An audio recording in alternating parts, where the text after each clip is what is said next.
नमस्कार। Indian energy exchange IEX इसके हालिया नतीजों ने ना सबको चौंका दिया है। सोचिए, एक ऐसा बाजार जहां बिजली की मांग एकदम ठहरी हुई थी, वहां IEX ने ग्रोथ का एक नया ही रास्ता खोज निकाला। तो आज हम इसी पावर शिफ्ट की कहानी को समझने वाले हैं। तो सवाल ये उठता है कि भाई जब पूरे देश में बिजली की डिमांड लगभग फ्लैट हो, स्थिर हो, तब कोई एनर्जी एक्सचेंज इतना जबरदस्त परफॉर्म कैसे कर सकता है? ये अपने आप में एक पहेली लगती है ना? और उस पहेली का जवाब इस एक नंबर में छिपा है, 16.1%। जहां देश की पावर डिमांड एकदम सपाट रही, वहीं IEX पर बिजली की ट्रेडिंग वॉल्यूम में 16.1% का जबरदस्त उछाल आया। मतलब साफ है, ऊपर से जो दिख रहा है, कहानी उससे कहीं ज्यादा गहरी है। भारत का एनर्जी मार्केट अंदर ही अंदर बदल रहा है। तो अब सवाल ये है कि एक ठहरे हुए मार्केट में ये कमाल की ग्रोथ आई तो आई कहां से? चलिए जरा इसे ही समझते हैं। हुआ ये कि इस साल मॉनसून थोड़ा जल्दी आ गया और नतीजा, देश में बिजली की मांग उम्मीद के मुताबिक बढ़ी ही नहीं। तो ऐसे माहौल में जहां टोटल डिमांड एकदम फ्लैट थी, IEX का आगे निकल जाना ही अपने आप में एक बड़ी बात है। उन्होंने मार्केट की सुस्ती को सीधी सीधी मात दे दी। तो फिर इस ग्रोथ का इंजन क्या था? इसका राज IEX के एक खास ट्रेडिंग सेगमेंट के जबरदस्त मतलब कमाल के उभार में छिपा है। और वो सेगमेंट है रियल टाइम मार्केट, जिसे हम RTM भी कहते हैं। अब ये है क्या? समझिए, ये एक ऐसा प्लेटफॉर्म है जहां बिजली को अगले ही घंटे की डिलीवरी के लिए फटाफट तुरंत खरीदा और बेचा जाता है। आप कह सकते हैं कि ये बिजली बाजार का सबसे तेज हिस्सा है।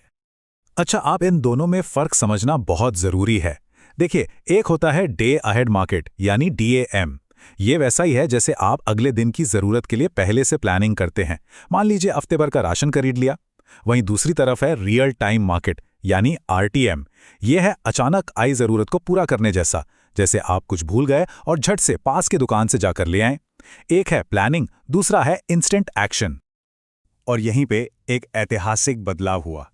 इस तिमाही में पहली बार, फर्स्ट टाइम एवर, RTM का वॉल्यूम DM से आगे निकल गया। सोचिए, RTM में 15 बिलियन यूनिट्स की ट्रेडिंग हुई, जबकि DM में 14.5 बिलियन। ये सिर्फ आंकड़े नहीं है, ये इस बात का सीधा संकेत है कि भारत में अब बिजली खरीदने और बेचने का तरीका ही बदल रहा है। जरा RTM की ग्रोथ देखिए, पिछले साल के मुकाबले पूरे 39% की जबरदस्त उछाल। ये आंकड़ा चीख चीख कर बता रहा है कि IEX की ग्रोथ का असली इंजन यही रियल टाइम मार्केट बना है। और हाँ, ये रिन्यूएबल एनर्जी को ग्रिड से जोड़ने में भी बहुत बड़ा रोल निभा रहा है। ठीक है, तो ये तो हुई ऑपरेशनल ग्रोथ की बात, लेकिन इसका कंपनी के पैसों पर, मुनाफे पर क्या असर हुआ? चलिए अब जरा नंबर्स पर नजर डालते हैं। तो इसका सीधा सीधा असर कंपनी की कमाई पर दिखा। कंपनी का रेवेन्यू साल दर साल 9.2% बढ़ गया और पहुंच गया 183.3 करोड़ रुपए पर। अब मार्केट की चुनौतियों को देखते हुए ये एक बहुत ही मजबूत प्रदर्शन माना जाएगा। लेकिन रुकिए, कहानी यहीं खत्म नहीं होती। असली कमाल तो प्रॉफिट में हुआ। रेवेन्यू से भी ज्यादा तेजी से कंपनी का नेट प्रॉफिट बढ़ा, पूरे 13.9% की शानदार ग्रोथ। और इस तिमाही में कंपनी ने 123.4 करोड़ रुपए का नेट प्रॉफिट कमाया। मतलब एकदम साफ है, IEX ने सिर्फ अपना कारोबार ही नहीं बढ़ाया, बल्कि उसे पहले से कहीं ज्यादा मुनाफेदार भी बना दिया है। अब जरा IEX की मार्केट में पकड़ देखिए, ये कितनी मजबूत है। इसका अंदाजा इसी बात से लगता है कि पूरे एनर्जी एक्सचेंज मार्केट का 84% हिस्सा IEX के पास है। ये इसे मार्केट का सबसे बड़ा खिलाड़ी बनाता है। लेकिन जब हम इसके कोर मार्केट यानी DM और RTM को देखते हैं, तो तस्वीर और भी साफ हो जाती है। इन सेगमेंट्स में IEX की मार्केट हिस्सेदारी है लगभग 99%। जी हां, 99%। ये तो लगभग एक मोनोपोली वाली बात हो गई। तो अभी तक तो हमने सिर्फ सफलता की कहानी देखी, लेकिन आगे का रास्ता इतना आसान नहीं है।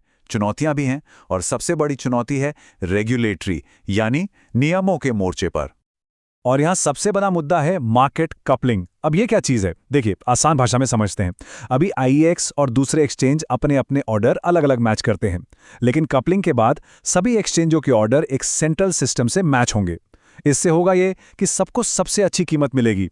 पर IEX के लिए इसका मतलब है कि उसकी जो ये मोनोपोली है वो खत्म हो सकती है। जो रेगुलेटर है CERC, उसने इसे लागू करने का आदेश दे दिया है और IEX इसके खिलाफ कोर्ट चला गया है। अगर ये 2026 तक लागू हो जाता है तो ये मार्केट का पूरा खेल ही बदल कर रख देगा। जाहिर है, इन चुनौतियों से निपटने के लिए आईईएक्स भी हाथ पर हाथ धरे नहीं बैठा है। कंपनी भविष्य की तैयारी कर रही है। Virtual power purchase agreements, green real time market और तो और कार्बन कोयला एक्सचेंज जैसे नए प्रोडक्ट्स पर काम चल रहा है। बस रेगुलेटर की मंजूरी का इंतजार है।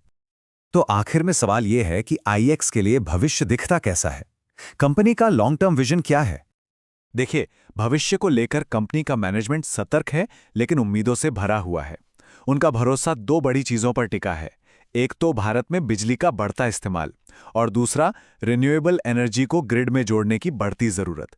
ये दोनों ही चीजें उनके प्लेटफॉर्म के लिए नए नए मौके बनाएंगी। और उनके भविष्य की ग्रोथ इन 4 पिलर्स पर टिकी है। पहला, भारत की जीडीपी ग्रोथ। दूसरा, पूरे देश में बिजली पहुंचाना। तीसरा, बैटरी स्टोरेज टेक्नोलॉजी को अपनाना।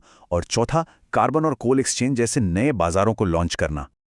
तो आखिर में सवाल यही बचता है, भारत के एनर्जी मार्केट का भविष्य लिखेगा कौन? क्या आईईएक्स अपने इनोवेशन और जबरदस्त मार्केट पावर से इसे आगे ले जाएगा, या फिर रेगुलेटर अपने नए नियमों से पूरे बाजार का नक्शा ही बदल देगा? इस एक सवाल का जवाब ही भारत के पावर सेक्टर का कल तय करेगा।